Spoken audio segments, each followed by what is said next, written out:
ఓం మహాగణాధిపతయే నమః. ఓం గురుభ్యో నమః. ఓం శ్రీమాత్రే నమః. పరమేశ్వర స్వరూపమైనటువంటి జ్యోతిష, వాస్తు మరియు ఇతర అనేకమైనటువంటి శాస్త్రములను మనకు అందించినటువంటి మహర్షులకి నమస్కారం. హయగ్రీవ హయగ్రీవ హయగ్రీవేతి యో వదేత్ తస్య నిస్సరతే వాణి జహ్నుకన్యా ప్రవాహవత్. అరుణాం కరుణా తరంగితాక్షీం ధృత పాశాంకుశ పుష్పబాణ చాపాం అనిమాదిభిరావృతాం మయూకైః అహమిత్యేవ విభావయే భవానీ. శ్రీమాత్రే నమః. ప్రేక్షకులకి ఆ లలితాంబిక అమ్మవారి యొక్క అనుగ్రహం పరిపూర్ణంగా కలగాలని మనస్ఫూర్తిగా కోరుకుంటూ మనం ఈరోజు చెప్పుకోబోయేటువంటి అంశము ఏమిటి అంటే, చాలా మంది నన్ను అడుగుతున్న విషయం ఏంటంటే, ఒక 7వ తేదీ జరిగినటువంటి సంఘటన ఏదైతే రంగరాజన్ గారి మీద చిలుకూరు బాలాజీ టెంపుల్లో ఉండేటువంటి ప్రధాన అర్చకుడు ఎవరైతే ఉన్నారో ఆయన మీద జరిగిన దాడి విషయంలో మనం గతంలో ఒక 15-20 రోజులు, ఒక నెల రోజుల ముందే ప్రెడిక్ట్ చేయడం జరిగింది. అమ్మవారి అనుగ్రహం వల్ల మనకు గొప్పతనం ఏం లేదు, మహర్షులు మనకి ఇచ్చినటువంటి ముండైన ఆస్ట్రాలజీలో ఉండేటువంటి కొన్ని తీసుకొని. దానికి కారణం ఏమిటంటే, మిథున రాశిలో కుజుడుంటూ మీన రాశిలో ఉన్నటువంటి రాహు. అయితే ఇక్కడ ముఖ్యమైన విషయం ఏంటంటే, చాలా మంది నన్ను అడిగినటువంటి విషయం, దాని తర్వాత మరి 12 రాశుల వారికి కూడా ఈ మిథునంలో కుజుడున్నప్పుడు, మీన రాశిలో రాహు ఉండి శని సమీపిస్తున్నప్పుడు మరి సామాన్య ప్రజానీకానికి ఏ భావం మీద దీని యొక్క ఎఫెక్ట్ ఉంటుంది తెలియజేయండి అని నన్ను చాలా మంది అడిగారు. అడిగినందుకు ఈ వీడియో చేస్తున్నాను. ఒక్కొక్క లగ్నానికి అసలు ఏ ఎఫెక్ట్ పడబోతుంది, ఏ విషయాల్లో జాగ్రత్తగా ఉంటే మనకు ఆ ఎఫెక్ట్ పడకుండా ఉంటుంది, ఎటువంటి పరిహారాలు చేసుకుంటే బాగుంటుంది అనేటువంటి విషయాలు ఇప్పుడు నేను మీకు చెప్పబోతున్నాను. అయితే ఈ విషయాలు చెప్తుంది నేనైనప్పటికీ కూడా, కానీ చెప్పేస్తుంది సాక్షాత్ లలిత అమ్మవారిగా భావిస్తూ ఒక్కొక్క లగ్నం గురించి మనం తెలుసుకుందాం. కుంభలగ్నము, కుంభరాశి. కుంభం వారికి కనుక చూసుకున్నట్లయితే ధనస్థానంలో రాహు, లగ్నంలో శని. ఆ లగ్నంలో శని కూడా కంబస్ట్ అవ్వబోతున్నాడు. మరియు దీంతో పాటు 5వ స్థానంలో కుజుడు. అంటే ఈ కుజుడు, రాహువు, శని ప్రభావం కేంద్ర కోణాల్లో ఉన్నప్పుడు మీకు పర్సనల్గా ఎటువంటి ఫలితాలను ఇవ్వనుంది చూసుకున్నట్లయితే, కొన్ని నిగూఢంగా చేసేటువంటి పనుల విషయంలో స్ట్రక్ అవుతూ ఉంటారు. అంటే ఒక్కోసారి చూడండి, కొంతమందికి చెప్పకుండా కొన్ని పనులు చేస్తూ ఉంటారు. అలాంటప్పుడు ఏమవుతుంది, అయ్యో దాని యొక్క ప్రభావం పడిందా, ఇప్పుడు అరే ఇదేంటి ఇక్కడ నేను ఇరుక్కుపోయానేంటి చెప్పకుండా చేసే పనుల వల్ల అనేటువంటిది జరుగుతుంది ఒకటి. రెండవది, ఇక్కడ దీంతో పాటు మీరు ఫైనాన్స్ స్థానంలో రాహు ఉన్నాడు కాబట్టి ఆన్లైన్ త్రూగా బిజినెస్లు చేసేటువంటి వారు, ఆన్లైన్లో ధనం సంపాదించుకునేటువంటి వారికి 2లో రాహు మంచివాడు, అందులో ఎటువంటి సందేహం లేదు. కాకపోతే కుజుడు కేంద్రంలో ఉన్నప్పుడు కుజరాహువుల యొక్క ప్రభావం కేంద్ర స్థానాల్లో మీకు ఎటువంటి ఫలితాలు ఇస్తుంది అని చూసుకున్నట్లయితే, కొంత కుటుంబ సభ్యుల్లో ఎవరైనా తాతగారు వరుస వారితోని, లేకపోతే రాజకీయ పరంగా కొన్నిసార్లు యువకులతోని ఈ యొక్క స్ట్రెస్ అనేటువంటి జరుగుతుంది. కాబట్టి ఈ అంశాల్లో కాస్త ఈ జాగ్రత్త వహించండి. అలాగే మరొక విషయం ఏంటంటే, ఇక్కడ వీటితో పాటు చూసుకోవాల్సినటువంటిది, ఈ కుజుడు, రాహువు ప్రభావం ఈ రకంగా ఉన్నందుకు ఒక్కొక్కసారి ఏమవుతుందంటే కుంభరాశి వారికి ఆవేశపూరితంగా కొన్ని నిర్ణయాలు తీసుకుంటారు. పంచమ ఆలోచన స్థానంలో ఉంది కాబట్టి ఆలోచన స్థానంలో ఉన్నటువంటి కుజుడు ఆవేశంగా ఒక నిర్ణయం తీసేసుకుని, అయ్యో ఎందుకు తీసుకున్నాను ఇప్పుడు నిర్ణయం, అనవసరంగా ఇరుక్కుపోయాను కదా అనేటువంటిది ఇస్తుంది. కాబట్టి ఎక్కడా కూడా మీరు తొందరపడిన నిర్ణయం తీసుకోకండి. ఫైనాన్షియల్ గ్రోత్ అయితే ఉంటుంది, అందులో పర్టికులర్గా సెక్యూరిటీ సర్వీసెస్, సాఫ్ట్వేర్ రిలేటెడ్, ఆన్లైన్లో చేసేటువంటి అమ్మకాలు, కొనుగోలు వల్ల ధనయోగం అయితే ఇక్కడ ఇస్తుంది.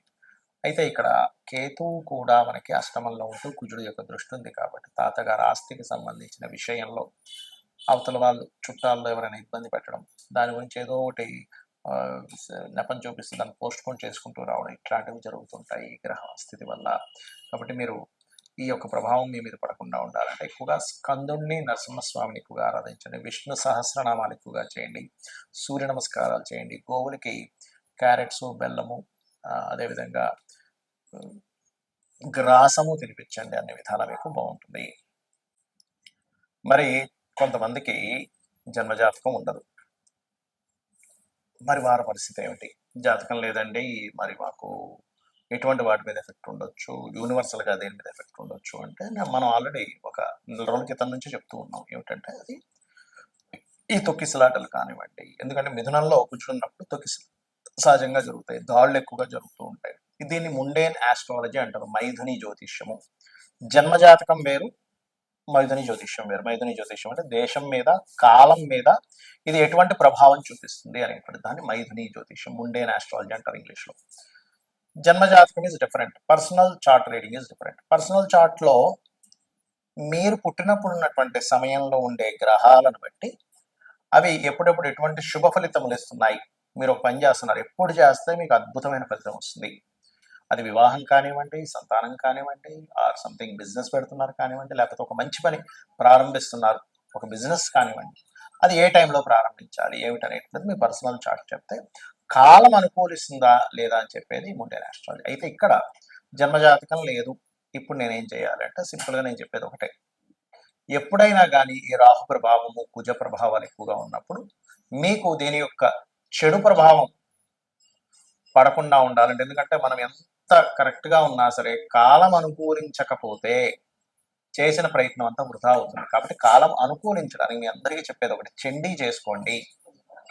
చండీ పారాయణం వినడం కానీ చదవడం కానీ. ఏమంటే చండీ చేయించుకోవాలంటే ఒక 40-50 వేలు అవ్వాలి, రావాలి కదండి మనకి, అన్ని డబ్బులు అంటే నా దగ్గర లేవంటే ఏమి టెన్షన్ పడకండి. చక్కగా కూర్చొని చండీ వింటూ అమ్మవారి హోమం చేస్తున్నట్టుగా మానసికంగా చేయండి. మీరు దగ్గర డబ్బులు లేకపోతే ఎక్కడా కూడా ఏ దేవుడు కానీ ఏ శాస్త్రంలో కానీ నీకు డబ్బు లేకపోయినా నువ్వు అప్పు చేసి చేయాల్సిందే అనేటువంటిది ఎక్కడా లేదు. ఏమంటే నాకు అది వినడము అదంతా నాకు కొంచెం ఇబ్బంది అని అనుకున్నారు ఉదాహరణకి, సరైన ఫోన్ లేదు అనుకోండి ఉదాహరణకి, మీరు ఓం ధుమ్ దుర్గాయ నమః, ఓం స్కందాయ నమః ఈ నామం చేసుకోండి చాలు, ఇంకేం అక్కర్లేదు. ఎందుకంటే ఈ కలియుగంలో నామస్మరణ మనస్ఫూర్తిగా కనుక మనం నామస్మరణ చేయగలిగితే మనల్ని అమ్మవారు రక్షిస్తుంది. ఇది బలంగా మీరు నమ్మాలి. ఎందుకంటే అమ్మ, ఈ ప్రకృతి అంతా ఎవరు అంటే అమ్మవారు. అమ్మవారి స్వరూపంగా ప్రకృతి ఉంది. మీరు అమ్మవారిని కనుక తలుచుకున్నట్లయితే ఖచ్చితంగా 100% రక్షణ చేస్తుంది. మరి ఈ ప్రభావం వల్ల ఇంకా ఎలాంటివి జరగనుంటాయి ఫ్యూచర్లో అంటే ఒకటే చెప్తానండి. ఈ రాహు మీనంలో, కుజుడు మిథునంలో ఉన్నప్పుడు పర్టికులర్గా ఎవరెవరి మీద ఎక్కువ దాడులు ఉంటాయంటే ఈ పురోహితుల మీద, పండితుల మీద, పీఠాధిపతుల మీద, ధర్మం కోసం పోరాడే వారి మీద కూడా ఉంటుంది, గుర్తుపెట్టుకోండి. అలాగే సైనికుల మీద కూడా, ఎందుకంటే కుజుడు ఏ రకంగా అయితే రాహుని ఎఫెక్ట్ ఇస్తున్నాడో రాహు కూడా కుజుడికి ఎఫెక్ట్ ఇస్తూ ఉంటాడు. కాబట్టి సరిహద్దుల్లో ఉండేటువంటి సైనికులు, పోలీసులు, సెక్యూరిటీగా ఉండేటువంటి వారు, మీరు కాస్త భద్రతా సిబ్బంది ఏదైతే ఏ రంగాల్లో ఉంటారో అది కేవలం ఫిజికల్గా కనబడేది మాత్రమే కాకుండా మనకి సెక్యూరిటీ, సైబర్ సెక్యూరిటీ అంటూ ఉంటారు చూడండి, సైబర్ సెక్యూరిటీని కూడా బీట్ చేసేసి వాళ్ళు ఎంటర్ అయిపోయారు, ఈ రకంగా హ్యాకింగ్స్ జరిగాయి అంటూ ఉంటాం. ఎందుకంటే రాహు ఈజ్ ది సాఫ్ట్వేర్. కాబట్టి ఈ సాఫ్ట్వేర్ రిలేటెడ్ సంబంధించింది అండ్ ఈ సెక్యూరిటీ రిలేటెడ్ సంబంధించిన కుజుడికి క్లాషెస్ వస్తున్నటువంటి సమయం ఇదంతా కూడా. కాబట్టి ఇటువంటివి ఏర్పడుతుంటాయి. ముఖ్యంగా మే, జూన్ వరకు కూడా కొంత జాగ్రత్తగా ఉండాలి. బికాజ్ ఆఫ్ మనకి షష్టగ్రహ కూటమి కూడా రాబోతుంది. ఆ షష్టగ్రహ కూటము 15 రోజులు ఉంటే దాని తర్వాత ఆ 2 గ్రహాలు శని, రాహులు ఇంకో 2 నెలలు అక్కడ ఉంటాయి. కాబట్టి ఏప్రిల్, మే ఈ 2 months కూడా కాస్త జాగ్రత్తగా ఉండాలి. అది ఒకటే కాకుండా శని మీన రాశిలో సంచరిస్తున్నటువంటి 2.5 సంవత్సరాలు, నేను మీకు గతంలో ఒక 3 ఏళ్ల క్రితం కూడా చెప్పాను, శని మేషం వైపు తన ప్రయాణం జరుగుతుంది, మకరంలో ఉండగానే చెప్పాను. కుంభము, దాని తర్వాత మీనము, దాని తర్వాత మేషంలోకి వెళ్తూ ఉన్నాడు. శని కర్మకారకుడు. ఇది మనకి ఒక విషయాన్ని నేర్పిస్తుంది. మన విదేశాల్లో ఉద్యోగాలు, విదేశాల్లో ఉండేవారు పాపం కొన్ని లక్షలు కోట్లు ఖర్చు పెట్టి అక్కడ ఉండి మళ్ళీ వెనక్కి రావడం ఎన్ని బాధలు పడుతున్నారు. కాబట్టి ఒకటే చెప్తాను, నేను గుర్తుపెట్టుకోండి. సొంతంగా మనం ఏం చేసుకోగలం, ఒక దాని మీద ఆధారపడకుండా సైడ్గా మనం ఏం చేయగలము, ఓన్గా మనం ఏదైనా ఒక వృత్తిని నేర్చుకోవడం, ఏదైనా ఒక నేర్చుకుంటూ మనకు దాని ద్వారా ఎవరి మీద ఆధారపడకుండా కేవలం ఒక చిన్న చిన్న బిజినెస్లో మనకి దేనికి పనికి వస్తుంది ఏంటి, అది ఏ గ్రహం ఇస్తుంది. సన్ అయితే ఆరోగ్యం, చంద్రుడైతే ట్రాన్స్పోర్టింగ్ అండ్ ఫుడ్, కుజుడైతే ఏదైనా సెక్యూరిటీ రిలేటెడ్, బుధుడైతే ఏదైనా technical related or anything planning related, గురువు అయితే ఎవరికైనా నేర్పడం, శుక్రుడైతే ఏదైనా కళా సంబంధంగా, శని అయితే ఏదైనా వర్కింగ్ మనకి సప్లై చేస్తూ ఉంటారు లేబర్స్ని, అలా జాబ్ కన్సల్టెన్సీస్, రాహు అయితే ఎనీ సాఫ్ట్వేర్, కేతు అయితే ఎనీ స్పిరిచువల్ రిలేటెడ్, గురు కేతువులు అయితే ఎనీ స్పిరిచువల్ రిలేటెడ్.